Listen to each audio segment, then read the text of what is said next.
Hello everybody, I am Abhishek and welcome to my channel. I hope you all are very nice and you all have gone through my two lectures of this chapter, that is globalization and the Indian economy. Today I am going to discuss more about it, and apart from this, one more video I will make on this, and after that our economics subject will be also over. So let's start the video today.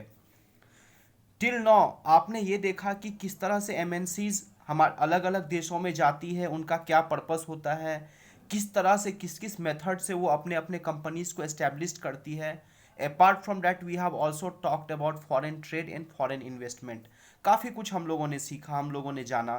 If you haven't watched yet, पहले आप वो दो lectures को ज़रूर देखें ताकि आपको चीज़ों की क्लैरिटी मिले। Therefore, the topic is now about the globalization. There can be one more question that what is globalization? तो पहले आप definitions clear कर दो. That this globalization is the process of rapid integration or interconnection between countries. It is a very simple thing. This is the definitions you should keep in mind. ये एक marks का question हो सकता है, that what is globalization define. तो globalisation is the process of rapid integration और interconnection between countries. और ये ग्लोबलाइजेशन का मैंने आपको ऑलरेडी आपको डिफाइन किया है, काफ़ी कुछ समझाया है। और इसी ग्लोबलाइजेशन को स्प्रेड करने के लिए एक एमएनसी जो है एक इम्पॉर्टेंट भूमिका अदा करती है। It means that this globalisation has been made successful through MNC companies only. ये ग्लोबलाइजेशन मीन्स वर्ल्ड लेवल पर एक जगह से दूसरे जगह का व्यापार करना, the movement of goods, the movement of services, the movement of technology. तो इन सब चीज़ों का जो मूवमेंट हो रहा है ड्यू टू दिस ग्लोबलाइजेशन, चाहे यूएसए का यूके से हुआ, यूके का इंडिया से हुआ, इंडिया का चाइना से, चाइना का रशिया से, तो ये डिफरेंट पूरे वर्ल्ड लेवल पर there is a movement of goods, there is a movement of services, there are the movements of technology. It has been made successful due to this globalisation process only. और इस globalisation process को सफल बनाने के लिए, successful बनाने के लिए this MNC plays a very important role. क्यों करते हैं दिस, यू ऑलरेडी नो। क्यों करती है कि ये एमएनसी की मदद से ही वो अलग अलग कंट्रीज में जाती है, अलग अलग अपने कंपनीज को एस्टेब्लिश करती है। उसके मेथड्स आपको मालूम है कि they use to tie hands with the established companies already in other countries. तो ये सभी बातें ऑलरेडी मैंने इसको डिस्कस किया है और ग्लोबलाइजेशन को ज़्यादा समझाने की ज़रूरत नहीं, बिकॉज ऑलरेडी ये सभी डिस्कस हो चुके हैं ऊपर के वीडियोज़ में। If you will go through that video you will understand one and every concept. अब ग्लोबलाइजेशंस में what are the movements, what are the different movements. तो you know that there is a movement of goods, there are movement of services, there are movement of investment, जो कि foreign investment मैंने आपको बताया था। इस globalisation की मदद से जो फॉरेन इन्वेस्टमेंट होता है, जो बाहर की कंपनियां हमारे देश के अंदर आके पैसे लगाती है, that is the investment. And there is also a movement of technology. Y there is a movement of technology? Because other those country जो कि बाहर के ब्रांडेड कंपनी है, वो अगर एक देश में आएंगे तो अपने साथ टेक्नोलॉजी लेके आएंगे, और that's why there is a movement of technology. But we also know that apart from this movement there have been the movement of people also. आपको पता है कि हमारे इंडियंस कितने सारे ऐसे लोग हैं जो कि यूएसए, यूके, हर फॉरेन कंट्रीज में जाके वर्क कर रहे हैं उनके लिए। तो there is a movement of people also. So this is all about the globalisation. I don't need to talk more about it. You already know that किस तरह से जो बाहर की एमएनसीज कंपनियां थी वो ग्लोबलाइजेशन को फैलाने के लिए, बाहर से फोर्ड फोर्ड मोटर्स कंपनी आई थी, उसने एम कंपनी से हमारे देश में हाथ मिलाया था, और किस तरह से वो कंपनीज काफ़ी ज़्यादा राइज की थी। Everything I have already talked about. तो this globalisation has been made successful through this MNC, and some more factors are also which are very helpful to spread the globalisation. और आपके एक question हो सकता है कि what are the factors that have enabled globalisation. It means that globalisation जो इतना spread हुआ है, अलग अलग वर्ल्ड के हर लेवल पर हर कंट्री का एक दूसरे से जो व्यापार बढ़ा है, तो इस किस मतलब उसके पीछे क्या लॉजिक है, उसके पीछे क्या काउज है, उसके पीछे क्या कारण है। तो basically there are two reasons, two factors by which this globalisation have been main enabled. और किसके थ्रू ये हुआ है? एमएनसी के। एमएनसी ने तो किया है उसको, बट ऐसा थोड़ी है कि एमएनसी कोई एक आदमी है वो गया और उसकी वजह से ग्लोबलाइजेशन हुआ है। उसके पीछे कुछ तो फैक्टर्स होगा ना। एमएनसी जो आई है, जो एमएनसी कंपनियां होती है, वो अपने साथ कुछ तो ऐसा लेके आती है जिसकी वजह से ये ग्लोबलाइजेशन का स्प्रेड हुआ है। तो उन चीज़ों को समझने की कोशिश करेंगे। तो the factors that have enabled globalisation, there are basically two factors. you should keep in mind. The first one is technology. There can be a question that what are the factors that have enabled globalization. First question will be what is globalization. Second question will be during globalisation what are the various services goods, means कौन कौन से ऐसे चीज हैं जिनका कि एक जगह से दूसरी जगह फ्लो हुआ है. And there can be a question that what are the factors that have enabled globalisation. और एक चीज और याद रखनी है आपको कि ग्लोबलाइजेशन जो इतना हुआ है वर्ल्ड लेवल पर, उनमें सबसे important role who has played, MNCs. इन सभी चीज़ों को आप बिल्कुल संभाल के रखें. और आपने मेरे वीडियोस को अगर अच्छे से देखा है तो आई थिंक दैट नथिंग, कोई भी कंफ्यूजन नहीं होगा, आपको हर चीज़ की क्लैरिटी होगी. क्वेश्चन आंसर्स, एक एक क्वेश्चन आंसर्स आपको इजीली बनेंगे. तो I was talking about the factors that have enabled globalisation. तो पहला है टेक्नोलॉजी, इसके बारे में डिटेल में बातें करेंगे. And second factors I will talk more about it, कि टेक्नोलॉजी तो हो गया आपको आईटी, और no, IT will come under technology. Again I will write, first is technology, second factor is liberalization. जो कि मैंने आपको बताया था कि एक जैसा टर्म आपको लगेगा, ग्लोबलाइजेशन, लिबरलाइजेशन, तो ये भी आप समझ जाओगे यहाँ पर. तो there are basically two main factors which have enabled globalisation. इन दोनों फैक्टर्स को एक एक करके समझने की कोशिश करेंगे.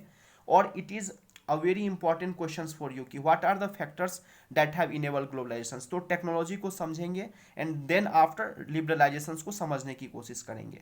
तो टेक्नोलॉजी का नाम लेते ही आपके दिमाग में क्या आता है? टेक्नोलॉजी मतलब रोबोट आप सोच रहे हो, अलग अलग बड़े से बड़े आर्टिफिशियल इंटेलिजेंस, ये सभी आपके माइंड्स में आता है. तो technology can be of different different levels. अलग अलग तरह के टेक्नोलॉजी हो सकते हैं जो कि ग्लोबलाइजेशन को स्प्रेड करने में काफ़ी इंपॉर्टेंट रोल अदा किया है. तो टेक्नोलॉजी में basically in your book we have to study about two technology. The first technology related to the transportation, तो this technology is known as transportation technology. And second technology is IT, information technology. Already I have talked a lot about the information technology. Software companies के बारे में काफ़ी बात किया है, मैं एक बार और करूंगा इस चीज़ को. तो the first factor which have enabled globalisation is the technology. In this technology the first is the transportation technology. अब इसको समझने वाली बात यह है, you can see the picture here. एक ये कंटेनर है, एक कंपनी भी है, container corporation of India, CCI. तो क्या है ये कंटेनर का काम? पुराने हिंदी फिल्मों में आपको याद है, तिरंगा एक मूवी आई थी, उसमें हीरो को एक कंटेनर जैसा होता है, उसमें सभी फैमिली के मेंबर्स को गुंडे लोग बांध के रखते हैं क्लाइमेक्स सीन के टाइम पे. तो ये कंटेनर्स का यूज ना सिर्फ उसके लिए नहीं होता है एक्चुअली में. ये कंटेनर्स का एक्चुअल यूज क्या है कि ट्रांसपोर्ट करने में ये मदद करती है. It means that watt ever, अब क्या है कि अगर आपको एक कंट्री से दूसरे कंट्री में, आप सपोज एग्जाम्पल, बीच में एक बहुत बड़ा ओशियन है, और ओशियन के एक तरफ एक कंट्री है, ओशियन के दूसरे तरफ दूसरा कंट्री है, और अगर गुड्स को यहाँ से यहाँ तक पहुँचाना है थ्रू दिस ओशियन, कैसे पहुँचाया जाएगा? अभी कुछ तो चाहिए ना ट्रांसपोर्टेशन. तो पहले के टाइम पे ये सभी प्रॉब्लम्स हुआ करते थे, बट डे बाय डे जैसे जैसे चीज़ें बढ़ती गई, ग्लोबलाइजेशन बढ़ता गया, ये कम्युनिकेशन जो आपका ट्रांसपोर्टेशन टेक्नोलॉजी वो इंप्रूव होता गया. अब क्या है, डिफरेंट टाइप ऑफ कंटेनर्स के थ्रू क्या होता है, गुड्स को यहाँ से यहाँ भेज दिया जाता है. पहले बात करेंगे हम लोग ट्रांसपोर्टेशन टेक्नोलॉजी की, और सेकेंड में बात करेंगे इंफॉर्मेशन टेक्नोलॉजी की. तो आप दोनों चीज़ों को अलग अलग समझें. Transportation means it will help in transporting the goods from one place, not services. Services के लिए IT काम आएगा, गुड्स के लिए आपको कंटेनर्स काम आएगा. तो इन कंटेनर की मदद से आपने देखा भी होगा, रोड पर आपने देखा होगा कि ट्रेन चलती है रेलवे ट्रैक्स पर, कितने सारे सामान को एक जगह से दूसरी जगह तक ट्रांसपोर्ट किया जाता है. या कई बार आपने देखा होगा कि बाइक्स, कई सारे बाइक्स होते हैं, कार्स होते हैं, वो बड़े बड़े ट्रॉली होते हैं, उनको एक जगह से दूसरी जगह भेजा जाता है. तो that is all about the transportation technology, and it has played a very important role in spreading the globalisation. I think everything is clear to you कि इन ट्रांसपोर्टेशन टेक्नोलॉजी की मदद से ग्लोबलाइजेशन काफ़ी ज़्यादा स्प्रेड हुआ है. उसका cost भी काफ़ी इफेक्टिव पड़ जाता है. अभी एक साथ कई सारे सामान को एक जगह से दूसरी जगह हम लोग ट्रांसफ़र कर सकते हैं. And it has also made the cost very effective. और एक जगह से दूसरी जगह ग्लोबलाइजेशन भी हो रहा है इसकी मदद से, सामान को एक जगह से दूसरी जगह पहुंचाने में. तो this was all about the transportation technology. And one more technology we have, ये टेक्नोलॉजी के अंदर में दोनों टेक्नोलॉजी की बातें हो रही है. इसके अलावा भी कई सारे टेक्नोलॉजी है जिसने कि ग्लोबलाइजेशन में हेल्प किया है, but in your books only two are given, so you need to keep in remember the two technology only. One was transportation technology and second is IT, information and communication technology. This is also a very important technology which have enabled us to connect ourselves with the entire world. जितने भी software companies है actually में, इन लोगों ने सबसे ज़्यादा, आपको मालूम है कि आपको मैंने डिफरेंट सेक्टर्स ऑफ इकोनॉमी में बात किया था, सर्विस सेक्टर्स की बातें की थी, आपको पता है ना कितना ज़्यादा रेवेन्यू जनरेशन होता है। तो all revenue have been generated due to this IT, this software companies only. ये लोग क्या करती है, अलग अलग विदेशों के कंपनियों के डाटा को संभालती है, उनके कम्युनिकेशंस में कई सारे सर्विस सेंटर है, कई सारे आपको बीपीओज हैं, केपीओज हैं। तो जो काम वो विदेश में क्या होता है कि उनको वहाँ के, चाहे तो वहाँ के एम्प्लॉयज़ को रख के उतने पैसे देगी, लेकिन हमारे देश का जो इंफॉर्मेशन सॉफ्टवेयर इंडस्ट्रीज है वो काफ़ी ज़्यादा डेवलप्ड है।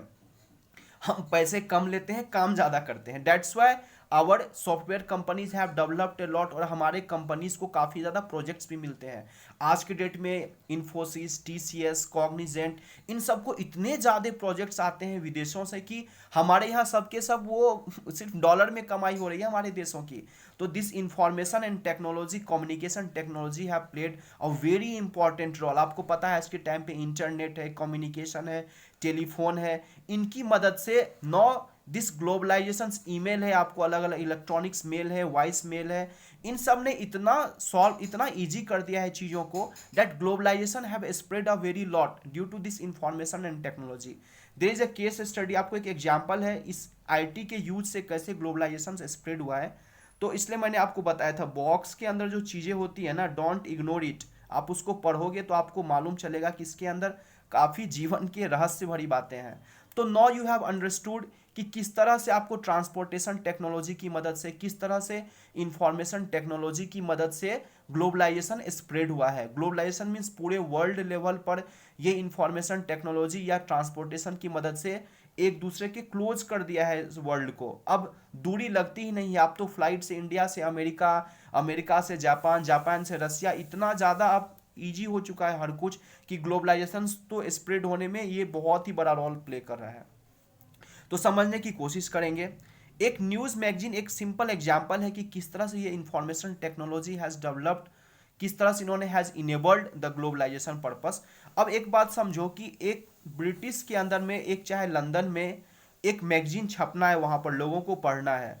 अब वो क्या करती है, इंडिया में कोई एक कंपनी है, प्रोडक्शन सर्विस है, जो कि यही तरह का काम करती है, मैगजीन्स के लिए प्रिंट करती है, उसको बनाती है। अब वो क्या कर रही है कि उसने क्या किया कि text of the magazine is sent through the internet to the Delhi office. Delhi में एक ऑफिस है और ये लंदन में, सपोज एक लंदन में एक मैगजीन को वहाँ के लोगों को पढ़ना है। उसने क्या किया, उस मैगजीन के अंदर जो बातें लिखी होनी चाहिए उसने टेक्स्ट को क्या किया, ईमेल कर दिया। This is the information technology I have talked about, कि इस ईमेल की मदद से सब उसने क्या किया, टेक्स्ट को यहाँ पर इसको मेल कर दिया। Now what they will do, the designer in the Delhi office get orders on how to design the magazine from the office in London using telecommunication facility। Simple telecommunication facility की मदद से उस मैगजीन का design कैसा होना चाहिए, किस तरह से बनना चाहिए, ये सभी वहाँ से उसको कन्वे हो गया है लंदन से। अब ये काम क्या करेगी दिल्ली में, तो अब डिजाइनर क्या करेगी, उसको डिजाइन बनाएगी, कंप्यूटर के ऊपर डिजाइनिंग करेगी। क्यों ये करती है, आपको मालूम है ना, कॉस्ट इफेक्टिव के लिए।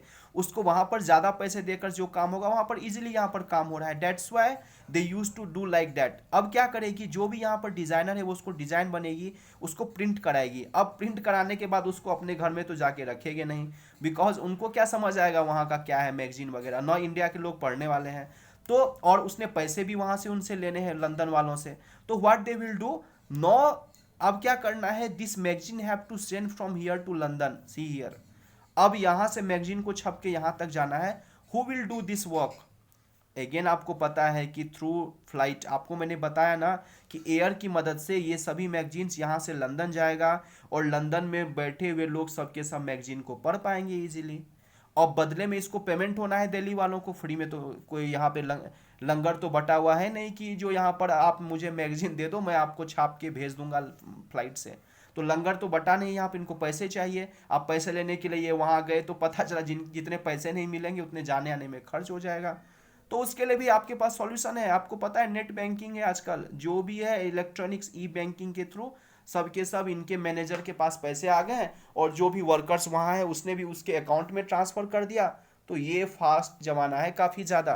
ये इंफॉर्मेशन टेक्नोलॉजी का ज़माना है, बट बच के रहना इन टेक्नोलॉजी से, ये हार्मफुल भी हो सकता है।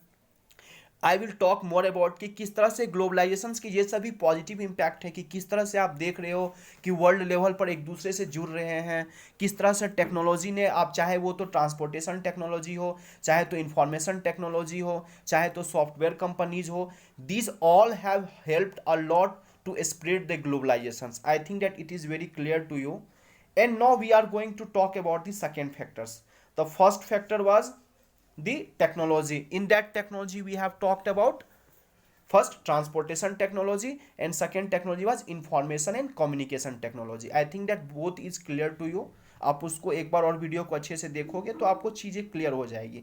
अगर मैं काफ़ी स्लो पढ़ाना स्टार्ट करूंगा तो पता चलेगा एक चैप्टर में मिनिमम मुझे 6 to 7 लेक्चर्स बनाने पड़ेंगे, बट आई होप दैट आपको सभी कुछ क्लियरली समझ आ रहा होगा। And if you will watch my video 1 2 3 times तो आपको ईजिली सभी कुछ ग्रैस्प भी होगा। And after that you have to compulsory go through NCERT books also, so that आपके एक एक लाइन्स क्लियर हो और आपको एग्जाम से लेकर के आपके कॉन्सेप्ट बिल्डिंग में भी मदद मिले।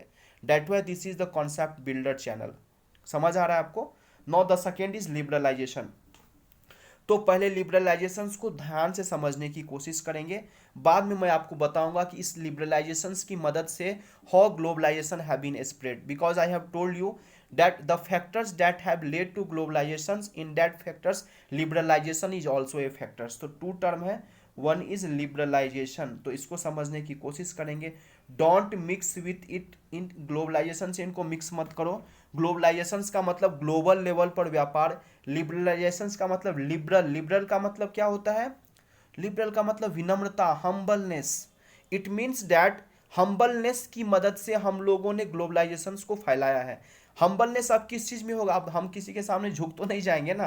अभी व्यापार में हम्बलनेस दिखाना है तो आपको झुकना पड़ेगा। इसका मतलब क्या है? थोड़ा सोचो आप, you can guess about it. तो सिंपल है, हम्बलनेस का मतलब किसके प्रति हम्बलनेस दिखाओ? जो बाहर से कंपनियां आती है उसके प्रति हम्बलनेस दिखाओ। किनको दिखाना है? हम और आप तो दिखाएंगे नहीं, हमारी गवर्नमेंट दिखाएगी।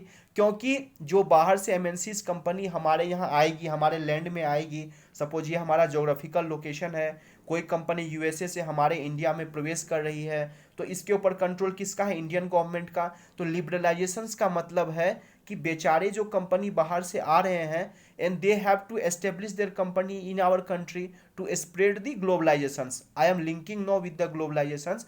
अभी जब ये कंपनियां आके हमारे देश में कंपनियां लगाएगी, वो हमारे देश की कंपनियों से जुड़ेगी, तब जाकर ग्लोबलाइजेशन हुआ। तो ये करने के लिए हमारे गवर्नमेंट को क्या होना पड़ेगा? विनम्र होना पड़ेगा। अगर कड़क हो गए, अरे यार निकलो यहाँ से, तुम यहाँ पर क्या, यहाँ पर क्या है, निकलो यहाँ से, तो कभी भी ग्लोबलाइजेशन नहीं सक्सेसफुल हो पाएगा। क्लियर हो रहा है कुछ थोड़ा बहुत भी ना? तो try to understand first of all what is liberalisation, एक मार्क का क्वेश्चन। तो that's why I have told you, मैं पहले डेफिनेशंस आपको बता देता हूँ ताकि आप क्या करो ना, बातों में उलझे मत रह जाओ, ताकि डेफिनेशंस भी याद रहे आपको। बच्चे क्या होते हैं, वो बातों में उलझ के रह जाते हैं, मेन डेफिनेशंस पता नहीं। अब जब एग्जाम में क्वेश्चन आया तो वो सोच रहे हैं अब कहाँ से शुरू करो, कहाँ से खत्म करो। That's why in the globalisation also I have told the definition first and then I have explain in the similar manner. Liberalisation आपको मैंने शॉर्ट में बताया, लिबरल होना दूसरे देशों के प्रति किसी और देश को। It means that suppose India में कोई बाहर की कंट्री आ रही है, तो कुछ उनके व्यापार हमारे देश में इजीली स्प्रेड हो पाए ताकि ग्लोबलाइजेशन हो, इसके लिए उसके प्रति लिबरलनेस दिखाना इज नॉन एज लिबरलाइजेशन। तो इंग्लिश में इसको समझेंगे, रिमूविंग बैरियर्स और restriction set by the government is known as liberalisation. अब ये बैरियर्स, आप तो कोई दंगा नहीं हो रहा है कि वो पुलिस का बैरियर्स लगा देंगे कि अभी आने दो, बैरियर्स को हटाओ भाई, कंपनी को आने दो। It mean just it barriers का कुछ तो मतलब होगा ना। और रिस्ट्रिक्शंस का मतलब क्या है? वो पुलिस वाले डंडे लेके खड़े हैं वहां पर रोड पे कि नहीं घुसने देंगे, तो that is not the restrictions. Try to understand about the barrier and restrictions. First definition is clear. तो जितने भी बैरियर्स और जितने भी रिस्ट्रिक्शंस गवर्नमेंट के थ्रू सेट होते हैं, ऑब्वियसली हमारे देश में कोई बाहर के लोग आकर व्यापार करेंगे तो कुछ तो रूल्स एंड रेगुलेशंस बना के रखना पड़ेगा देश के अंदर ना, वरना तो आके बेच खाएंगे हमारे देश को। तो जो ये रूल्स और रेगुलेशंस होते हैं, इसमें जितने भी बैरियर्स और रिस्ट्रिक्शंस आते हैं व्यापार लगाने के लिए, उसको रिमूव करना 100% भी रिमूव कर सकते हैं, कुछ परसेंटेज में 60% भी रिमूव कर सकते हैं, depending upon the policy of government. वो डिपेंड करती है टाइम टू टाइम के साथ कब अपने को ग्लोबलाइजेशन ज़्यादा स्प्रेड करना है, कब अपने को ग्लोबलाइजेशन कम स्प्रेड करना है, कब अपने डोमेस्टिक मार्केट को बचाना है, कब अपने डोमेस्टिक मार्केट को नहीं बचाना है। तो वन बाय वन समझने की कोशिश करेंगे। That is all about the liberalisations. तो ये रिमूविंग बैरियर्स का जो है, बैरियर्स का मतलब क्या है, this barriers is basically tax on import is an example of trade barriers. समझने की कोशिश करें, ये हमारा एक देश है, देश के अंदर बाहर वाले आके व्यापार करना चाहते हैं, ट्रेड करना चाहते हैं। अब जो भी सामान बाहर से अंदर आएगा, आई have already told you about import and export, that's why I told you कि जो भी सामान बाहर से अंदर आता है वो होता है इम्पोर्ट, जो भी सामान अंदर से बाहर जाता है वो होता है export. That's why in the beginning of the chapter only I have discussed about it, ताकि बार बार इन चीज़ों को रिपीट ना करना पड़े, रिवाइज ना कराना पड़े आपको। तो जो भी सामान बाहर से अंदर आएगा वो होगा इम्पोर्ट। तो अब क्या है कि अगर कोई भी सामान बाहर से अंदर आ रहा है, इंपोर्ट हो रहा है, और वो बाहर के कंपनी में प्रोड्यूस्ड हुआ है और वो हमारे देश में बेचना चाहती है, तो ऑब्वियसली है कुछ ना कुछ तो उसके ऊपर टैक्स लगाना पड़ेगा ना। अगर 100 रुपए का सामान वो यहाँ पर बेचना चाहती है, तो आपके उसके ऊपर कुछ ना कुछ टैक्स तो लगाऊंगा ना, ताकि हमें भी तो कुछ फायदा हो, गवर्नमेंट को तो कुछ फायदा हो, वो सामान आके बेचेंगे, प्रॉफिट कमाएंगे, but we should also get benefited. तो इसके लिए क्या करती है गवर्नमेंट, ऊपर से टैक्स लगाती है। जैसे कि आप आजकल हमारे देश के अंदर भी अगर आप कोई सामान लेते हो, चाहे अमेजन से ऑर्डर करते हो या बाहर जाकर लेते हो, तो जो उनका प्राइस होता है उसके ऊपर जीएसटी लगता है कि नहीं आपको, गुड्स एंड सर्विसेज टैक्स। तो वो टैक्स क्यों लगाया जाता है, कि वो टैक्स किनको जाता है, गवर्नमेंट को जाता है, क्योंकि इन्हीं टैक्स के पैसे से तो गवर्नमेंट आपके लिए वर्क करेगी ना। गवर्नमेंट के पास कोई कुबेर का खजाना नहीं है कि वो घिसते घिसते वो पैसा निकलता है और आपके लिए रोड बनाएगी या बिजली देगी या पानी देगी। वो सब कहाँ से आता है, इसी टैक्स के ऊपर डिपेंड करता है। जो हम और आप जो टैक्स भरते हैं, जो भी सामान में टैक्स भरते हैं या इनकम टैक्स भरा जाता है, इन्हीं टैक्स के पैसों से गवर्नमेंट क्या करती है, लोगों के ऊपर खर्च करती है। तो अभी जो भी सामान बाहर से इंपोर्ट हो रहा है हमारे देश के अंदर, तो उस सामान पर गवर्नमेंट क्या करेगी, कुछ टैक्स लगाएगी, ताकि वो फायदा गवर्नमेंट को मिले। सब ये प्रॉफिट कमा रही है तो कुछ ना कुछ पैसे भरने पड़ेंगे ना हमारे गवर्नमेंट को। That is the trade barrier. I think it is clear. जो भी टैक्स इंपोर्ट के ऊपर लगता है, that is the trade barrier for, किसके लिए वो है, फॉर फॉरेन कंट्रीज। क्योंकि फॉरेन कंट्रीज वाले हमारे देश के अंदर सामान बेच रहे हैं, तो उनके सामान पर कौन टैक्स लेने वाला है, हमारे देश की गवर्नमेंट। तो this is the tax barrier. अब चीज़ों को समझने की कोशिश करें। ये एक हमारा ज्योग्राफिकल एरिया, हमारे देश के भी कुछ डोमेस्टिक कंपनीज हैं, वो ऑब्वियसली है अलग अलग। जैसे कि आपको डाबर कंपनी हमारे देश की खुद की है, तो आजकल पतंजलि एक ब्रांड है, तो ये सभी अपने अपने डोमेस्टिक ब्रांड भी हैं। अब सपोज कोई बिस्किट बनाती है कोई कंपनी, और बाहर से एक कंपनी बिस्किट बनाने वाली आई और वो इंपोर्ट करना चाहती है अपने बिस्किट को हमारे देश के अंदर, तो हमने उसके ऊपर क्या लगाया, टैक्स लगाया, जिसको कि ट्रेड बैरियर बोले हैं। और लिबरलाइजेशन अगर करना है हमारे देश के अंदर गवर्नमेंट को, तो liberalisation means they have to liberal towards the foreign countries. क्योंकि अगर हम उसके ऊपर पूरा नियम कानून लगा की तरह रखेंगे, तो वो हमारे देश में आएगी क्यों, हमारे देश में आएगी नहीं, तो वो ग्लोबलाइजेशन स्प्रेड क्यों होगा। तो that's why what they do, कि जो भी रूल्स रेगुलेशन इतने सारे हैं, अगर आपको लिबरलाइजेशन करना है देश के अंदर, ग्लोबलाइजेशन बढ़ाना है, तो आपको इसके रूल्स रेगुलेशंस को डाउन करना पड़ेगा। इट मीन्स दैट तो स्टार्टिंग में क्या हुआ था, जब हमारे देश आज़ाद हुआ था स्टार्टिंग में, तो इंडिया ने क्या किया था, इस टैक्स बैरियर को काफ़ी ज़्यादा रखा था, ट्रेड बैरियर्स को क्यों रखा था, ताकि हमारे डोमेस्टिक मार्केट जो है वो ज़्यादा ब्लूम कर सके। क्योंकि अगर बाहर वाले कंपनी हमारे देश के अंदर सामान बेचने लगेंगे, तो हमारे डोमेस्टिक मार्केट को इम्पैक्ट पड़ेगा ना। क्योंकि जो सामान खुद जो डोमेस्टिक मार्केट वाले बेचा करते थे, उसके बदले में वो फॉरेन की कंपनी आज आके अपने सामान को बेच रही है। चीज़ें क्लियर हो रही है ना। तो starting there was not a concept of liberalisation और ग्लोबलाइजेशन, तो this trade barrier was a lot, so that बाहर की कंपनियां हमारे देश के अंदर सामान को आराम से बेच नहीं पाती थी, क्योंकि उनको जितना प्रॉफिट होगा उतना तो वो टैक्स भर देना पड़ता था उनको। तो during the starting those industries were just coming in 1950s and 60s, competition have allowed these industries to come up. India allowed import of only essential items such as machinery, fertilisers, petroleum etcetera. तो starting में काफ़ी कम चीज़ों पर हमने क्या किया था, allow किया था बाहर वाली कंपनियों पर, सिंपल कुछ मशीनरी के लिए। और क्यों क्या होगा वो भी, क्योंकि ताकि हमारा भी कुछ डेवलपमेंट हो सके। क्योंकि अगर आपके पास नॉलेज कम है और आपके फ्रेंड के पास थोड़ा नॉलेज है, तो ऑब्वियसली ये नॉलेज अगर वो आप उसको अपने साथ रखोगे तो through that sharing your knowledge will increase. तो इस पर्पज से कुछ चीज़ों पर उसने क्या किया था, थोड़ा लिबरल हुई थी गवर्नमेंट, थोड़ा बैरियर्स को कम किया था ताकि ये चीज़ें हमारे देश के अंदर बिक सके। बट आफ्टर 1991 पॉलिसीज ऐसा चेंज हुआ, हमारी कंडीशंस इतनी दयनीय हुई, हमारे कंडीशंस इतने पुअर हुए, मैं डिटेल्स में नहीं जाऊंगा, but some conditions were there, due to that liberalisation हमें जबरदस्ती करना पड़ा था। नीड भी थी देश की, देश की अगर इकोनॉमी को बढ़ाना था तो नीड भी थी देश की, और कुछ फोर्स भी आया था किसके थ्रू, वर्ल्ड ट्रेड ऑर्गेनाइजेशन के थ्रू। ये मैं नेक्स्ट वीडियो में बात करूंगा, WTO, तब आपको समझ आएगा कि after 1991 there was some far-reaching changes in policy were made in India. The government decided that time had come for Indian producers to compete with producers around the globe. It means that पहले domestic market वाले ही अपने सामान को बेचा करते थे, बाद में गवर्नमेंट को ये नीड हुआ कि नहीं, अब कंपटीशन बढ़ना चाहिए, कंपटीशन बढ़ेगा तो क्वालिटी इंप्रूव होगा, रेट रिड्यूस होगा, कस्टमर का फायदा होगा। आपको पहले ही बताया ऑप्शंस होंगे आपके पास, तो बाहर की कंपनी जो आएगी अंदर, उससे कंपटीशन बढ़ेगा डोमेस्टिक मार्केट में। तो उनको वो फेल्ट हुआ कि this competition will improve the performance of producers within the country since they would have to improve their quality. This decision was supported by powerful international organisations, जो कि है WTO।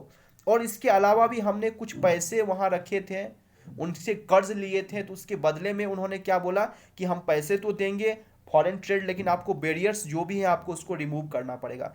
This means that ये liberalisation जो है वो depend करेगा government के policy के ऊपर। आज के टाइम पे क्या चल रहा है, आत्मनिर्भर भारत। आत्मनिर्भर भारत का मीन्स हमारे देश के कंपनियों को आगे आना है। अगर हमारे देश की कंपनियों को आगे होना है तो हमें क्या करना पड़ेगा, we have to stop the foreign companies to enter in our country. I think that it is getting clear to you. इसी वजह से चाइना के कई सारे चीज़ों को बैन कर दिया गया है, कई सारे इंपोर्ट ड्यूटी को बढ़ा दिया गया है। There is one my video on the import duty also, you can go through the play list और आप वहाँ देख सकते हो। इट मीन्स दैट हमने कई सारे मटेरियल्स पर इम्पोर्ट ड्यूटी को बढ़ा दिया है, जो कि बाहर के कंट्री से हमारे देश में जो सामान बेचे जाते थे उसके ऊपर दोबारा हमने ट्रेड बैरियर को इंक्रीज कर दिया है। वाई, अगर ट्रेड बैरियर इंक्रीज होगा तो बाहर वाले कंपनी को सामान को हमारे यहाँ मार्केट में बेचने में दिक्कत होगी, और दिक्कत होगी तो हमारे देश का मार्केट क्या होगा, ग्रो करेगा। डोमेस्टिक मार्केट की मैं बात कर रहा हूँ, और तब जाके आत्मनिर्भर भारत क्या होगा, सफल हो पाएगा। तो ये चीज़ें जो है वो टाइम के साथ क्या होता है, चेंजेस होता रहता है। ये लिबरलाइजेशन पॉलिसी चेंजेस होते रहते हैं। जब आपको अपने देश के अंदर बाहर की कंपनियों को लेकर आना है, you have to reduce the barriers, it means that liberalisation को अलाउ करना पड़ेगा। जब आपको रोकना है, अपने देश के डोमेस्टिक मार्केट को इंप्रूव करना है, तो आपको लिबरलाइजेशन को कम करना पड़ेगा। इट मीन्स दैट जो भी बैरियर्स जो आप बाहर वाले फॉरेन कंट्रीज को दे रहे हैं उसको बढ़ाना पड़ेगा। I think that everything is very clear to you. तो this two topic is there.